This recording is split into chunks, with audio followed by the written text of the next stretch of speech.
Allez, on l'a appris il y a un instant, c'est Oliver Kahn qui a annoncé par un communiqué envoyé aux médias, une lettre, c'est sous la forme d'une lettre adressée aux supporters. Il explique qu'il renonce à ses intentions de rachat des Girondins de Bordeaux. Donc ce que je vous propose, on va se connecter directement sur le site. Donc je vais vous partager mon écran et on va consulter la lettre. Donc voilà, ça va s'afficher. Euh, Vous allez le voir dans un instant.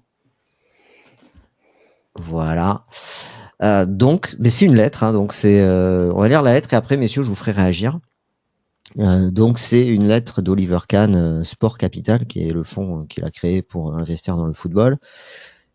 Je vous la lis en entier Mhm. ou pas? Ouais.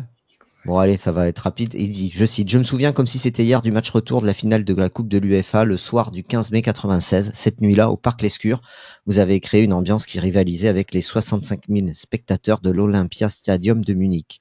Sous la houlette de Beckenbauer, aux côtés de légendes telles que Mataos, Klinsmann, Kostadinov ou Ziege, nous avons eu le privilège d'affronter des icônes comme Zidane, Lizarazu ou Dugarry. Ce fut un moment à jamais gravé dans ma mémoire. Cet hiver, j'ai pris la décision d'envisager de devenir le nouveau propriétaire des Girondins de Bordeaux. En janvier 2025, j'ai soumis une offre formelle au propriétaire actuel, accompagnée plus tard d'une preuve de fonds.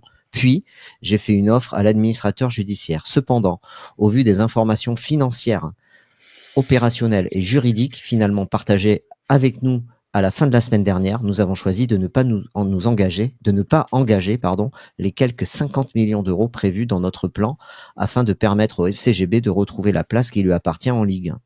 C'est donc avec une grande déception, malgré un travail de préparation approfondi et une analyse rigoureuse, que nous avons pris la décision mûrement réfléchie de ne pas poursuivre notre projet de reprise.